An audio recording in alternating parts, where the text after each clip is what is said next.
Tapi seharusnya itulah tugas PPAT memang itu ya, apalagi ke depan kan memang sebagian ini narasumber utama toh.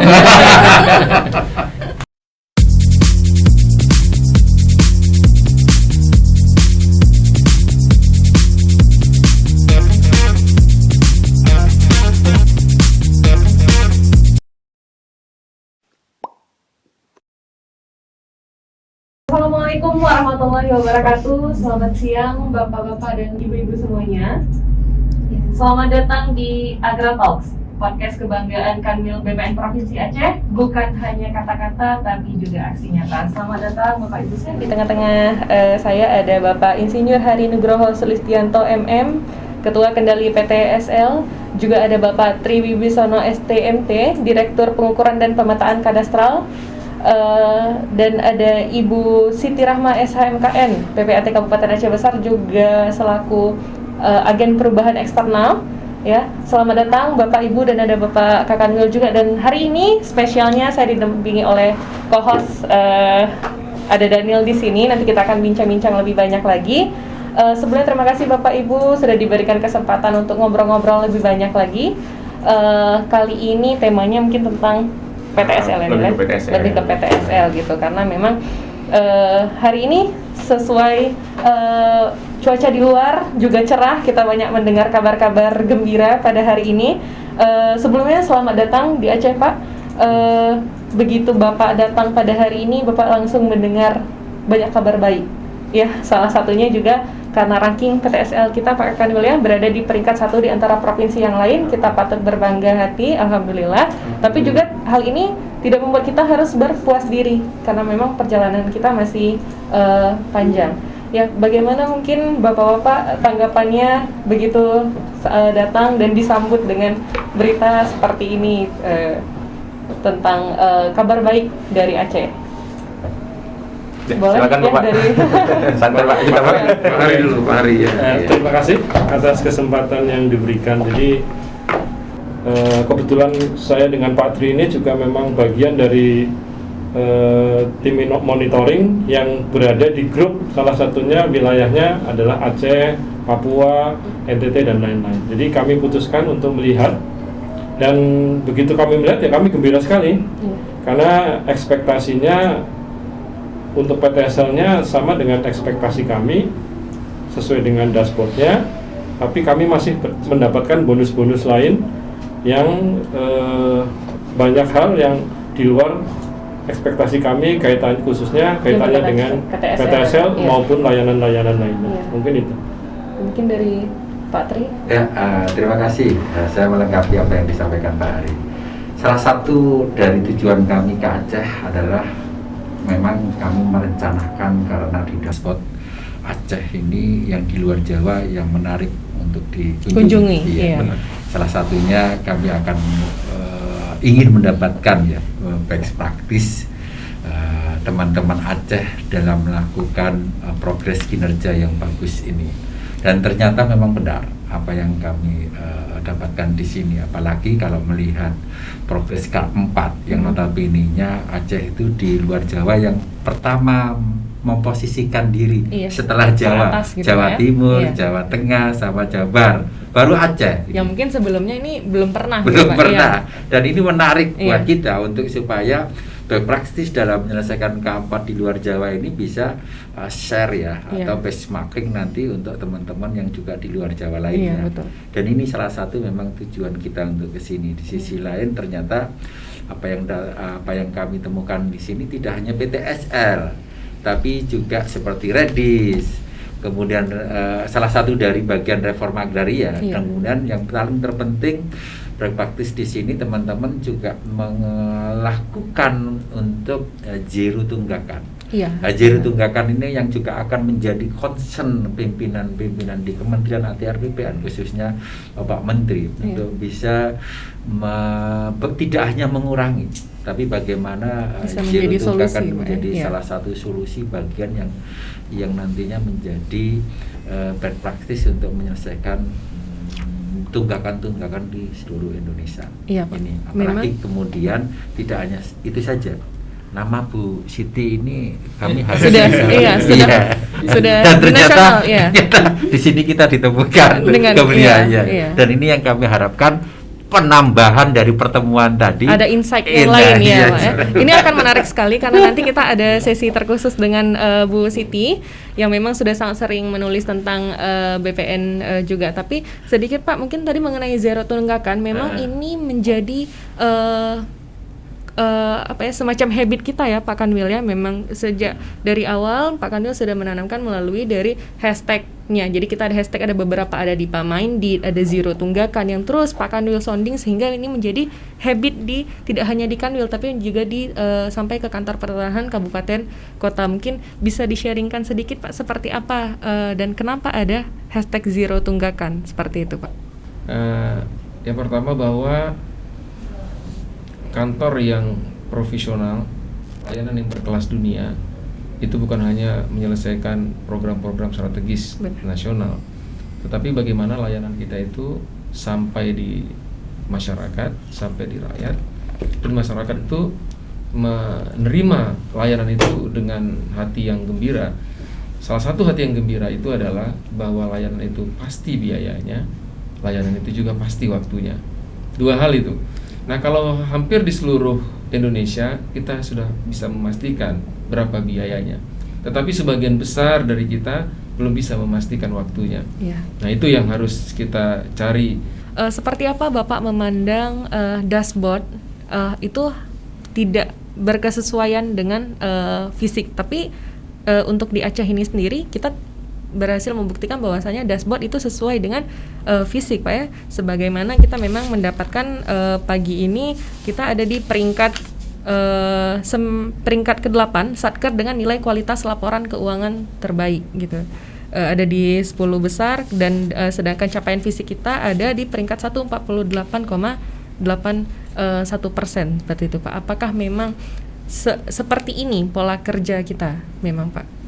Ya, saya pikir pusat kementerian hari ini sebagai memimpin seluruh kanwil-kanwil yang ada di seluruh Indonesia pasti membangun dashboard dengan tujuan bahwa bisa melakukan monitoring dengan baik. Kantah yang baik melakukan pekerjaannya akan bisa memberikan lesson learn bagi kantah yang lainnya. Kanwil yang baik juga akan bisa memberikan lesson learn bagi kanwil yang belum maksimal. Hari ini dashboard itu sudah baik. Cuman seberapa berapa persen orang-orang yang melihat dashboard itu sebagai alat untuk bisa dijadikan sebagai alat monitor. Kalau tidak bisa mencapai, berarti belum menjadikan dashboard itu sebagai alat untuk melakukan monitor. Saya sangat setuju pendapat dengan Pak Kapus juga yang menyatakan bahwa kita tidak harus terprovokasi dengan dashboard. Benar, dashboard itu bukan alat yang memprovokasi kita sehingga kita mengejar fisik untuk dengan gagah-gagahan mengabaikan gitu, kualitas. Pak, ya? Tetapi dashboard itu harus dijadikan alat kontrol untuk kontrol, mendapatkan roadmap yang seharusnya mampu kita capai dengan kualitas yang baik. Nah, tinggal kepedulian terhadap dashboard itu saja. Saya menyampaikan bahwa dashboard yang hari ini sudah dibuat oleh kementerian itu sudah luar biasa bila kita mau memanfaatkan itu dengan baik. Kita mau peduli dengan dashboard itu. Kalau muncul beberapa inovasi-inovasi dashboard baru, Aceh hari ini punya raport yang mampu menilai kinerja setiap kepala kantor, dari kepala kantor sampai kasih-kasihnya, kemudian punya si kemana. Itu hanyalah tools yang diperlukan untuk mensupport dashboard kementerian yang sudah ada. Belum tentu dashboard yang tools yang kita punya tadi mungkin tepat di provinsi lain. Diaplikasikan kita ada ya Pak ya. Misalnya untuk mensupport Simpek, kita punya si Pemana untuk mensupport tanya ATR BPN atau lapor. Kita punya raport untuk mensupport IKU atau dashboard kementerian yang lain. Itu saya pikir sangat situasional, tergantung di mana itu diaplikasikan Pak ya. Masing-masing provinsi untuk mempercepat pencapaian dashboard roadmap yang dibuat kementerian. Sudah cukup baik saya pikir.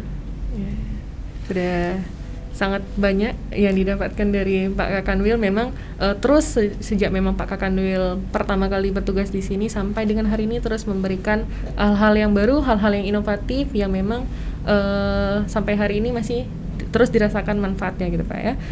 Pak Hari dan Pak Tri ini kalau Mutia boleh tahu ini pertama kalinya ke Aceh Bapak? Kalau saya iya. Oh Bapak saya pertama kalinya. Iya.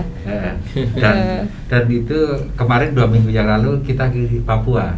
2 minggu yang lalu sama Pak Hari juga. Sehingga dari timur dan sekarang ke barat. Iya. Dan menarik sekali ya. Kalau apa yang disampaikan Pak Kanwil tadi khususnya mengenai tunggakan, Iya. itu internal yang disampaikan beliau. Benar. Padahal efek eksternal, kalau melihat data yang ada, itu seluruh Indonesia sekitar 46 ribuan bidang. Di sisi lain, nilai yang masih ada, nilai rupiahnya ini Bu, adalah sekitar 330-an miliar. Dan ini mereka tidak tahu bahwa pada dasarnya DIPA yang diberikan kita itu kayak, kalau kita diibaratkan badan hukum perusahaan, itu merupakan suntikan modal oleh pemerintah. Dan bagaimana kita bisa memanfaatkan itu, bisa dibayangkan dalam 46.000 itu merupakan, kita bayangkan kalau toh itu 10% yang akan menjadikan bergulir modal selanjutnya, bisa dibayangkan. Dan kemudian 330 miliar ini kalau diselesaikan itu menjadi sesuatu nilai yang bernilai besar sekali. Apalagi kemudian efeknya bergulir lagi, sertifikat yang menjadi tunggakan jadi, dan itu bergulir lagi untuk nilai ekonomi yang lain. Dan inilah yang harus juga teman-teman dimengerti. Sebab kalau tidak, bahwa tidak hanya internal, tapi eksternal efeknya. Efek domino gitu Pak ya. Iya. Benar Pak, jadi berbicara eksternal Pak, mungkin kita nyambung ke Bu Siti Rahma. Iya. Ibu Siti ini perlu kita sampaikan Pak, beliau ini adalah salah satu PPAT yang memang benar-benar mitranya BPN Pak, bisa kita bilang. Karena apa? Beliau ini adalah salah satu PPAT yang giat, sangat giat bahkan Pak, menulis, mensosialisasikan berbagai inovasi kita Pak. Salah satunya si pemanah tadi Pak. Jadi inovasi si pengaduan itu Bu Siti Rahma ini mensosialisasikan ke masyarakat, ke klien-kliennya Pak, jika ada layanan kita yang menunggak gitu Pak, memang diarahkan dari Ibu Siti ini ke si pemanah ya Bu, untuk dilaporkan melalui si pemanah ya, sehingga itu juga menjadi alat untuk kontrol pelayanan kita Pak. Nah mungkin gimana Bu Siti Rahma Bu? Terima kasih. Jadi semenjak saya menulis di media, banyak beberapa teman yang kan kami ada beberapa komunitas yang saya masuk grup, kemudian mereka mulai bertanya bagaimana cara kalau kita mau komplain ke BPN, bagaimana cara kita menggunakan si pemanah itu. Nah mereka mulai bertanya dan mereka mulai paham sekarang, oh ternyata aksesnya itu gampang ya. Ada juga yang udah coba, Kak saya sudah coba ini ini belum masuk, ini apalagi Kak ya yang harus kita isi, NIK-nya saya udah coba gitu. Nah mereka oke Kak ini udah bisa. Jadi alhamdulillah, artinya ketika saya menulis itu nggak sia-sia gitu. Artinya ada feedback yang dirasakan oleh masyarakat. Dan saya juga beberapa ke kantor yang mereka minta untuk melakukan misalkan balik nama atau mau proses sertifikat, saya sudah bisa menjelaskan kepada mereka, Bapak bisa datang langsung ke kantor perwakilan di Janto yang ada di Lambaru. Nah nanti Bapak bawa berkas-berkasnya ini. Nah saya kasih nampak contoh-contoh berkasnya. Nah kemudian saya fotokopikan, nanti Bapak bawa ini ke Keci, nanti diteken, nah ini bawa berkasnya ke sana.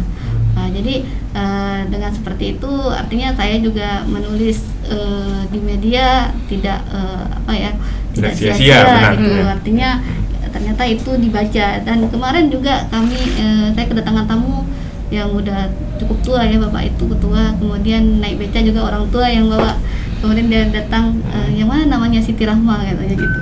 Oh yang ini ya, saya kira udah tua orangnya kan. Dia bilang, iya Pak, gimana Pak, ada yang bisa saya bantu? Iya nak, saya mau tanya tentang pembuatan sertifikat, apa aja yang harus dibuat.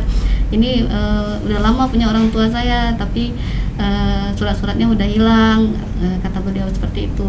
Jadi saya sebenarnya udah sering ngikutin berita tentang pertanahan. Hampir setiap minggu saya mengunting, dan dia bawa guntingan korannya ke kantor. Itu memang sanjung juga ya kan. Wah, hari gini masih silent admirer. follower. Jadi nggak nyangka kalau ada bapak-bapak yang udah tua masih senang guntingin koran. Jadi kayak clipping gitu ya. Nah, jadi saya mulai terpikir juga, wah bagus juga nanti kalau tulisan-tulisan itu semua bisa dijadikan satu buah buku, dan itu bisa mengedukasi banyak masyarakat, bisa dimasukkan ke dalam kampus-kampus yang adik-adik di kampus nanti bisa mengedukasi juga kepada orang lain, kepada orang tuanya, kepada saudara-saudaranya. Karena sebenarnya problem kita di Aceh Besar Pak, banyak masyarakat yang jual beli di bawah tangan, kemudian mereka nggak tahu prosesnya itu seperti apa. Mereka baru tahu bahwa itu salah ketika mereka tuh mau proses peralihan. Misalkan mereka mau jual, Bu, saya mau jual tanah, bawa sertifikat. Mereka tuh pikir bahwa sertifikat tuh gampang aja tuh, dia bawa sertifikat bisa balik nama terus gitu. Nah, jadi dengan mungkin dengan terus menulis ini itu bisa membuat masyarakat, oh ternyata saya harus paham ya dengan tanah yang saya yang mungkin rumah saya sendiri atau saya punya aset di beberapa tempat yang hari ini saya nggak punya sertifikatnya, nggak punya surat tanahnya. Mungkin mulai sadar sekarang mereka itu mulai harus lebih aware untuk tentang kepastian hukum yang harus mereka miliki gitu. Seperti Bapak yang kemarin datang, beliau bilang bahwa banyak tanah-tanah saya yang saya nggak terpikir kemarin itu untuk buat sertifikat, padahal sudah 20 tahun, ada yang 20 tahun saya udah punya, ada yang udah 50 tahun. Jadi saya biarin aja orang lain mengelolanya. Jadi saya bilang kalau Bapak masih umurnya masih panjang, mungkin orang tahu bahwa itu tanah Bapak, tapi kan kalau Bapak nggak datang ke sana kan orang nggak tahu juga kalau itu tanah Bapak. Betul. Saya bilang gitu. Jadi akhirnya dia merasa menyadari dirinya bahwa iya ya, kenapa saya nggak dari kemarin ya buat itu.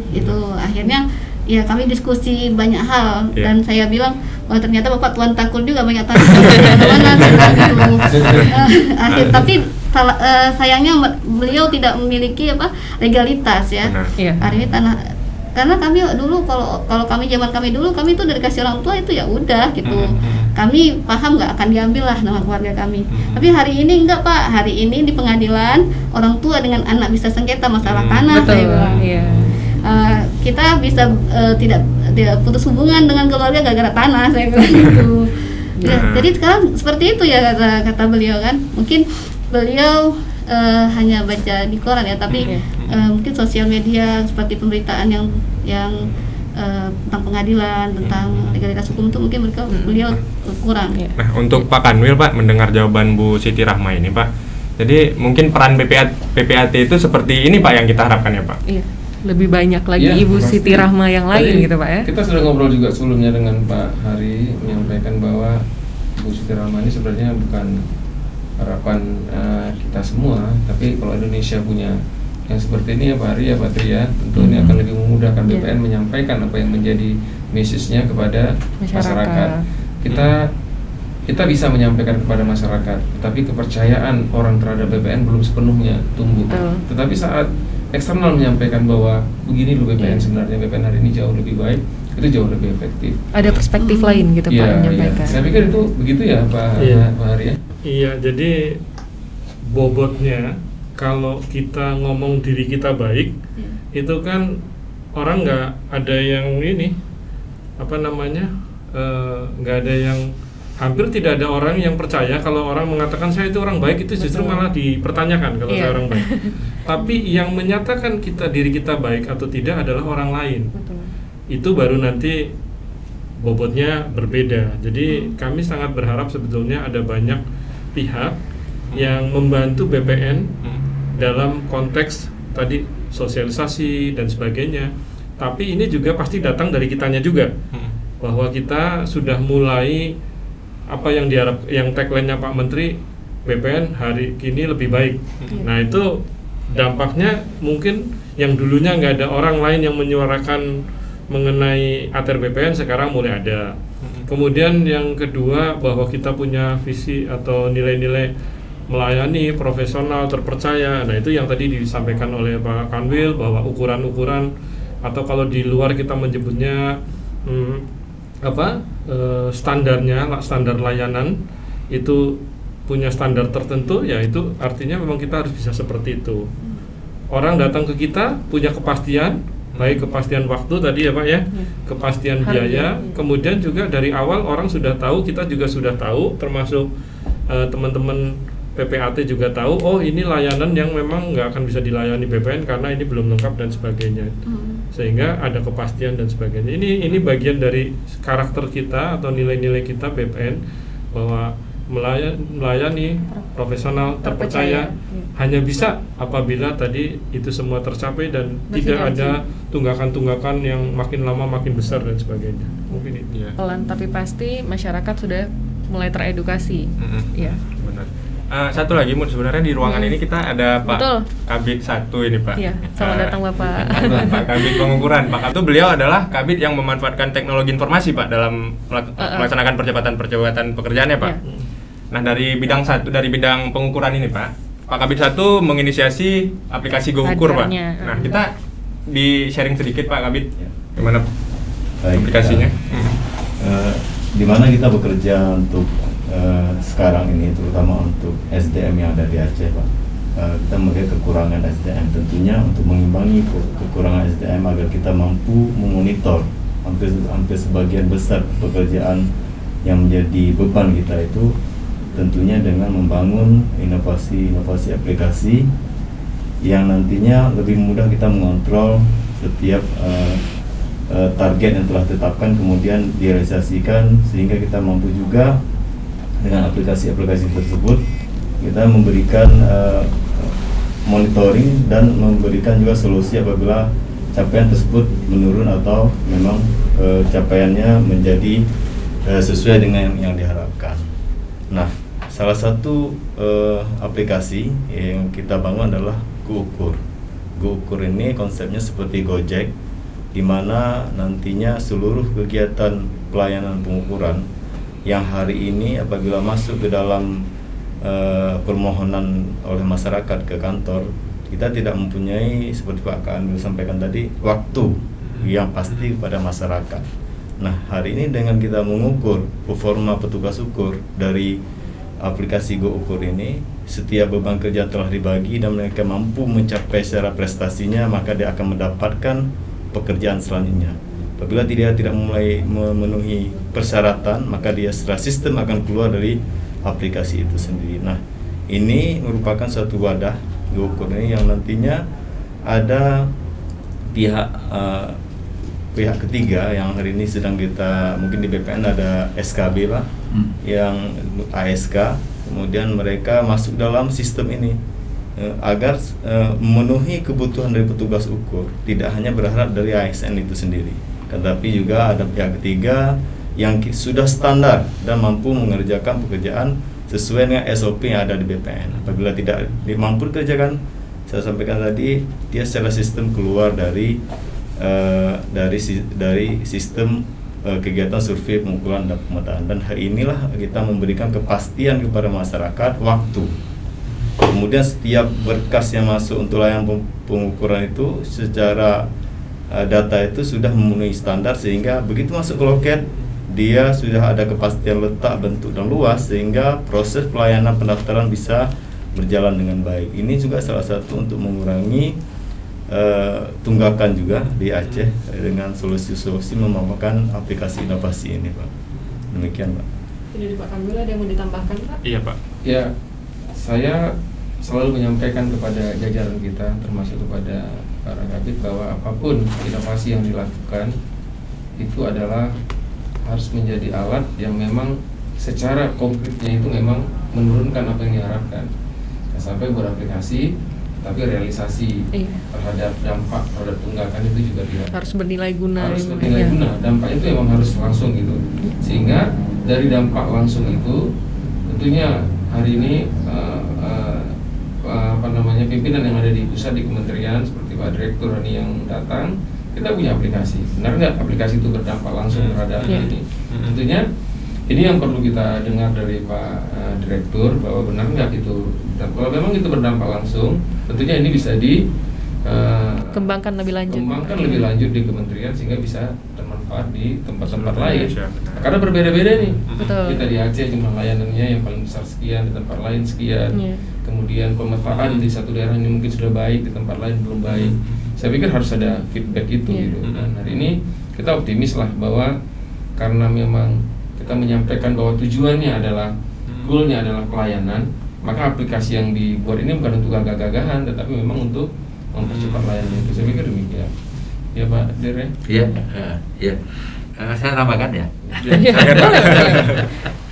Terima kasih. Memang nanti selain kita best practice yang sudah disampaikan teman-teman di sini untuk menyelesaikan tunggakan, besok secara sistem itu SB surveyor lisensi, kemudian asisten surveyor lisensi maupun KJSKB, kita akan membuat ranking kepada mereka kinerjanya. Itu akan Pak? Atau Ya, sudah? ini konsep ya. Oh, konsep, ya. Yang nantinya mereka akan masuk pada sistem KKP yang sekarang. Oke. Jadi kalau sekarang ini petugas ukur itu diberi batasan jumlah berkas yang harus diselesaikan, 25 berkas. Jika mereka misalnya dalam satu kabupaten atau kantah itu 3 orang, kalau mereka sudah 25, secara otomatis nanti berkas selanjutnya harus masuk ke SB, surveyor berlisensi, yang mempunyai ranking pertama. Dan itu wajib. Dan itu kalau tidak, ini menjadi salah satu bargaining buat mereka untuk tidak menyelesaikan, malas-malas, dan kemudian menjadi salah satu bagian yang mereka dipentingkan. Tidak, nanti batasan itu akan masuk dengan sendirinya SB yang nomor pertama, by system, terus menerus seperti itu. Nanti kalau mereka sudah menyelesaikan, baru prioritas ke mereka. Ini nih yang kita akan buat konsep untuk sistem. Jadi, apalagi kemudian aplikasi Go Survey, Go Ukur itu juga bisa membantu dalam arti untuk melengkapi ini. Dan ini menjadi masyarakat itu tidak tergantung pada petugas ukur yang ada di Kanta. Di Aceh itu ada 6 surveyor berlisensi, asisten surveyor berlisensi itu ada 255, KJSKB ada 2, dan itu menjadi suatu SDM yang luar biasa untuk bisa tidak hanya menyelesaikan tunggakan, tapi juga menyelesaikan permohonan yang lain, Pak, ya. Apalagi besok Pak Menteri juga, mohon maaf Bu Siti, PPHT itu juga nanti di ranking. Ini spill dikit nih Pak, yang bocoran jadinya. Iya. Saya begini anaknya itu, setiap kali saya bicara, saya lemparkan Bu Siti nanti. Supaya ada tanggapan. Soalnya ini narasumber utama. Mungkin itu. Saya boleh membantu. Silakan Pak. Host. Silakan. Justru saya itu ingin bertanya kepada Bu Siti, sebetulnya apa yang menjadikan Bu Siti itu punya semangat untuk menulis maupun mensosialisasikan bahwa BPN yang sekarang itu lebih baik dibanding yang dulu-dulu gitu kan? Mungkin saya ingin mendengar itu Bu sebetulnya.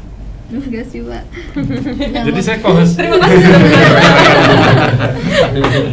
Jadi motivasi pertamanya sebenarnya gini Pak, awalnya tuh karena banyaknya masyarakat yang datang ke kantor, itu mereka tuh kan ketika kita minta berkas itu mereka nggak paham kenapa kita harus minta berkas. Misalkan saya minta surat nikah, bagaimana saya tahu kalau Bapak menikah dengan Ibu Santi kalau saya nggak minta surat nikahnya, atau kakaknya? Saya bilang gitu. Untuk apa Ibu kakak minta? Untuk apa Ibu minta surat nikah? Kan tempat lain saya nggak pernah diminta itu. Nah, saya bilang saya nggak mungkin menerawang bahwa Bapak menikah dengan Ibu Santi, saya bilang gitu. Bisa saja nanti Bapak taruhnya ini istri ketiga, padahal Bapak punya ini tanahnya punya istri kedua, saya bilang gitu. Nah, jadi mengedukasi masyarakat itu kan butuh waktu Pak dan proses. Jadi mungkin sedikit-sedikit harus dengan menulis, itu salah satunya. Jadi ketika saya benarnya mau menulis itu udah lama Pak, tapi kan kalau posisi saya sebagai PPAT itu agak sulit buat saya untuk menulis. Jadi ketika saya dijadikan agen perubahan, ini saya rasa ini salah satu jalan buat saya untuk mengedukasi masyarakat. Ini saya ambil aja kesempatan ini, saya pikir gitu. Jadi ketika saya menulis, saya bisa menjadi sebagai agen perubahan. Artinya saya notaris dan agen perubahan. Kenapa Anda menulis itu? Kan gitu. Kadang-kadang kan ada yang nanya, aduh itu kan kenapa sih kamu nulisnya tentang itu gitu? Kenapa itu kan menghilangkan pekerjaan orang lain gitu kan? Misalkan gitulah Pak. Jadi kan ada beberapa juga yang komplain gitu. Jadi saya bilang saya menulisnya sebagai agen perubahan. Sebagai agen perubahan kan saya harus menulis tentang itu. Saya bilang saya harus transparan bahwa hari ini BPN itu betul-betul punya zona integritas dan mereka betul-betul profesionalitas sekarang. Itu lebih bagus dan saya harus menampakkan itu, saya bilang. Dan masyarakat kan juga ke sana betul-betul terlayani, saya bilang. Ya, kan nggak apa-apa dong kalau mereka masyarakat kalau dulu banyak-banyak keluar uang untuk jasa orang lain atau mereka pakai calo dulu. Nah sekarang biar aja mereka sendiri supaya mereka tahu prosesnya itu seperti apa. Jangan mereka sukanya marah-marah ke kantor, terus mereka nggak tahu sebenarnya prosesnya itu panjang. Untuk jual beli aja misalkan prosesnya panjang gitu. Nah ketika mereka datang ke BPN, oh lengkapin berkasnya ini, kenapa harus dilengkapi gitu kan, kita harus selalu mengedukasi gitu. Jadi dia paham, oh seperti itu gitu. Jadi saya mengambil kesempatan ketika saya menjadi agen perubahan, apalagi saya suka menulis, saya pikir ini passion saya gitu. Jadi ini kesempatan saya untuk berbagi dengan masyarakat. Artinya masyarakat harus paham betul tentang apa yang mau dia buat. Mereka harus paham tanah mereka, apa yang mereka beli, apa yang mereka jual. Mereka harus paham itu. Jadi jangan cuman teken aja gitu. Teken, mana yang saya teken Bu? Nah, itu sering Pak. Jadi ketika suruh baca, nggak usah baca lagi lah. itu sering tuh Pak. Baca lagi lah gitu. Nah, saya udah percaya. Enggak Pak, itu tanah yang lain saya taruh, bukan tanah itu, saya bilang. Nanti Bapak komplain, saya bilang. Bapak harus baca dulu baru Pak teken. Itu udah ada di dalam akta bahwa Bapak harus baca, saya bilang. Mana tahu nanti ada silap-silap saya bilang gitu. Beralih pula haknya ke saya, bukan ke pembeli, saya bilang. Nah, mereka mulai paham di situ. Jadi selama 4 tahun ini saya menemukan ini, saya harus buat formulir, saya harus buat surat pernyataan. Jadi itu mengalir gitu aja Pak selama 4 tahun saya jadi PPAT. Artinya ternyata berat jadi PPAT gitu, nggak seperti yang saya bayangkan gitu. Memang untuk kaya sih cepat bisa jadi PPAT Pak, tapi kan saya rasa jadi notaris, jadi PPAT itu risikonya lumayan besar gitu. Buat saya nggak ingin ketika saya tanda tangan terus menjadi bumerang buat saya. Artinya saya menganggap bahwa orang yang datang ke tempat saya itu bawa masalah buat saya. Jadi saya harus menyiapkan senjata untuk ketika dia akan menyerang saya. Jadi saya sudah menyiapkan amunisinya gitu Pak. Artinya ketika dia membaca akta, kan bisa ngeles tuh Pak. Biasa kan kebanyakan kasus mereka ngeles, nggak pernah baca, nggak pernah diedukasi. Nah saya minta mereka mencoret itu yang salah. Saya minta mencoret itu. Jadi saya siapkan draftnya untuk dibaca, untuk dicoret. Ya, jadi tentunya kita harus berterima kasih ya untuk PPAT seperti Bu Rahma. Semoga banyak duplikasi Bu Rahma yang lain di kabupaten kota yang lain gitu Pak. Jadi Bu Rahma ini konsepnya kayak orang perbankan.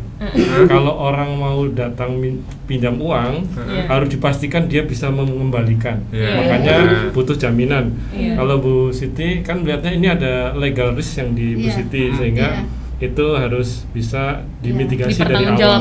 Gitu, tapi seharusnya itulah tugas PPAT memang itu ya, apalagi ke depan kan memang sebagian tanggung jawab kayak pengecekan dan sebagainya di PPAT. Ada di kami, Dan yakinlah bahwa dengan banyaknya tanah terdaftar, produk derivatifnya nanti kan ujungnya larinya ke PPAT juga. Jadi sebetulnya pendaftaran tanah ini harus dibantu betul-betul oleh teman-teman PPAT.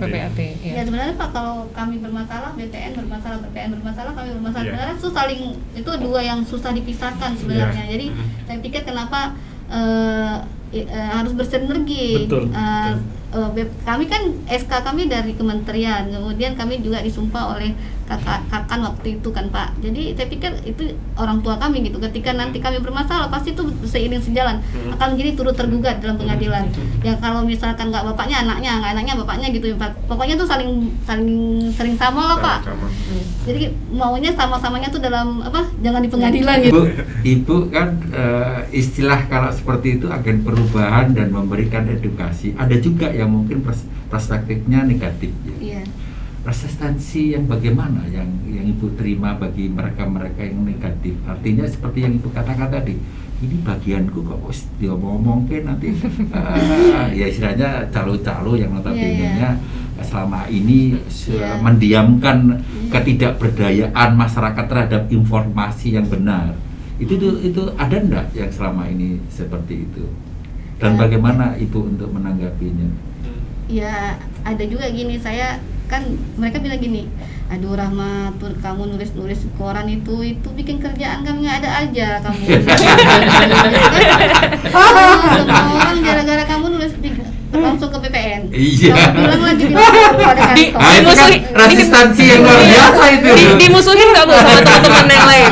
Sebenarnya saya ini ya Pak, saya selalu menganggap orang lain positif gitu. Jadi saya selalu bilang gini, rezeki itu udah diatur.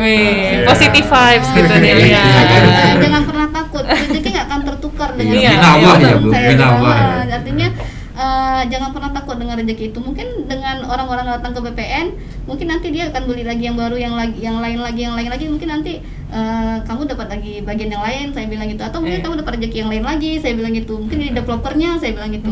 Jadi anggap aja itu yang positif lah. Dan saya bilang gini, jangan menjalimi orang ketika bekerja, saya bilang. Jadi biarkan aja lah masyarakat itu langsung ke sana, karena nggak semua masyarakat itu punya uang, saya bilang. Jadi biar aja mereka urus sendiri, saya lebih senang. Apalagi nggak capek pergi ke kantor BPN, saya bilang gitu kan. Kita bisa duduk-duduk sini, bisa ngerjain yang lain, saya bilang gitu. Jadi ambil aja positifnya, saya bilang gitu. Saya lebih senang kalau bisa semuanya diurus oleh masyarakat sendiri. Jadi dia paham prosesnya, jadi jangan suka marah-marah ke kantor kita, saya bilang gitu. Jadi mereka nanti akan bilang dengan, oh saya tadi ngurus di BPN murah kali katanya gitu kan. Kemarin kata si Polan 3 juta atau berapa juta misalkan gitu. Oh ternyata cuma ratusan ribu katanya gitu kan. Nanti bilang lagi lama-lama kan nanti tahu sendiri masyarakat. Nah itu sih yang saya selalu bilang, walaupun mereka bilang ya itu kan juga ngilangin kerjaan aku. Jadi kalau tadi Pak Dir buka-bukaan tentang akan PPAT itu akan ada perangkingan, hari ini Bu Rahma buka-bukaan kalau ternyata ini nih cuap-cuap yang ada di antara PPAT. Akhirnya jadi tahu kami Bu gitu. Asistensinya luar biasa ya Bu Rahma ya. Jadi agak susah sebenarnya di situ Pak. Tapi saya hari ini bekerja menulis itu sebenarnya di belakang saya sebagai agen perubahan, artinya secara langsung. Tapi kalau saya menulis saya sebagai PPAT itu berat buat saya. Walaupun hari ini saya menulis saya sebagai agen perubahan, juga ada gempuran-gempuran gitu ya. Tapi saya bisa ngeles gitu. Ya agen perubahan, tanggung jawabnya kan besar. Yang tadi selempangnya sebenarnya. Kayaknya harus diundang untuk sama ini unsur IKM yang merupakan persentase terbesar dalam penilaian kami di dalam zona integritas. IKM itu adalah wujud trust masyarakat yang ada. Indeks kepuasan masyarakat merupakan wujud dari trust masyarakat. Dan itu seringkali sebagian besar teman-teman di daerah itu gagal karena indeks kepuasan masyarakat yang rendah. Dan itu kan menunjukkan perlu ada perubahan sebagaimana yang disampaikan ini. Istilah kita kalau di Jogja itu ada duta-duta zona integritas yang di luar kami. Di sini agen perubahan. Agen perubahan. Itu yang kita harapkan itu. Baik. Seperti udah selesai. Udah banyak ya kita harus tutup. Betul. Mungkin yang terakhir nih boleh sedikit ya. Untuk Bapak, Pak Tri dan Pak Hari. Dari nilai 1 sampai 10, kira-kira berapa untuk Kanwil BPN Aceh? Dan kenapa gitu Pak? Mungkin dari Pak Hari dulu. Gini, saya bukan orang yang senang memberi nilai. Tapi satu hal yang positif adalah tadi begitu saya nyampe ke sini awalnya harapannya adalah kita mau melihat PTSL yang baik.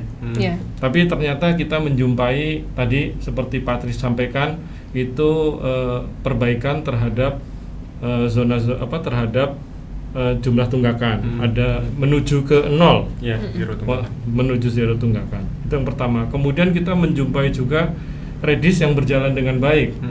Kemudian kita juga menjumpai ada monitoring terhadap juru ukur yang memang selama ini itu cukup bermasalah di beberapa tempat, itu kita jumpai juga. Jadi banyak hal yang kita jumpai sehingga bagi saya nggak bisa memberikan nilai. Nilai pasti, Pak. Nilai pasti. Tapi yang pasti adalah bahwa arahnya dari BPN Provinsi Aceh ini sudah menuju arah seperti yang menjadi tagline-nya Pak Menteri bahwa BPN kini lebih baik. Jadi bisa diresapin sendiri berapa kira-kira nilainya.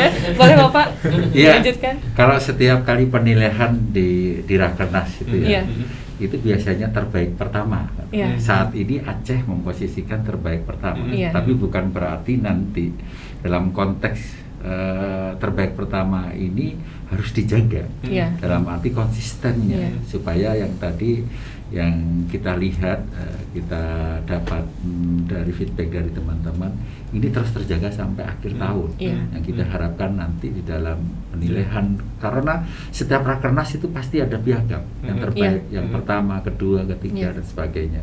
Dan ini kita harapkan Aceh Bisa untuk membawa pulang. membuat tahun Iya. 2022 mempunyai terbaik pertama pada tahun anggaran 2021. Amin. Dan tentunya dengan bantuan-bantuan dari orang-orang seperti Bu Iya, Rama ya Pak. iya. Iya. Silakan Bu Rama untuk nilainya nih yang bisa diberikan untuk BPN dari 1 sampai 10 Bu, singkat saja.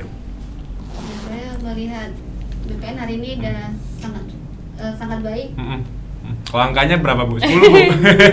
Ya kan hampir angka 10 ya. Hampir angka Hampir 10. Berarti kita masih ada tugas. Iya, Berarti oke. kita masih ada tugas. Mungkin bisa 1 sampai kita 10. bincang-bincang Bu Rama di sesi yang lainnya lagi Iya, gitu. Jadi mungkin sebelum ditutup, Iya. Pak. saya mau mengucapkan terima kasih kepada teman-teman BPN Kanwil BPN Provinsi Aceh dan khususnya kepada Pak Kanwil atas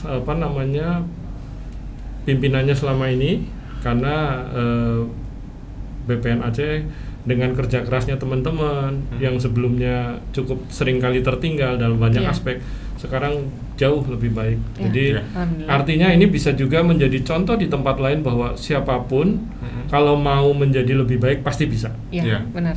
Itu aja. Terima kasih. Semoga nanti ada kesempatan Pak Kakanwil bisa berbagi success story di kesempatan yang lain sama teman-teman di kabupaten di provinsi yang lain. daerah Ya. yang lain. Nil tadi nilainya udah ditambahin lagi, Iya. tinggal ditambahin aja berapa total ya. Kita resapin bareng-bareng. Baik, Bapak-bapak dan Ibu-ibu, terima kasih atas kesempatan siang hari ini. Mohon maaf bila dari saya Tia dan Daniel co-host ada kesalahan, ada kesilapan. Semoga kita diberikan kesehatan dan dapat bertemu lagi di kesempatan yang selanjutnya. Dan terima kasih sudah hadir di segmen hari ini. Sampai jumpa di kesempatan yang berikutnya. Assalamualaikum warahmatullahi wabarakatuh. Waalaikumsalam warahmatullahi Terima kasih Pak Ali, Pak Tri. Iya.